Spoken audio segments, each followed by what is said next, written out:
Hello guys and welcome back, and this is about to show you here everything that is going to be related to what going to understand through this video.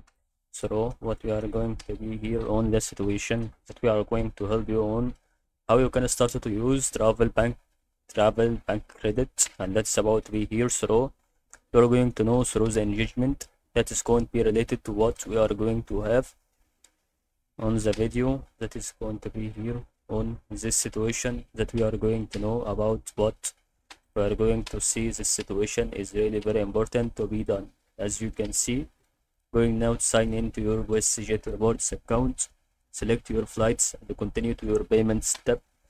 And this is about to be here. This is going to be the first thing. Second thing is about you select your bank balance will appear on the option to apply a credit to your purchase.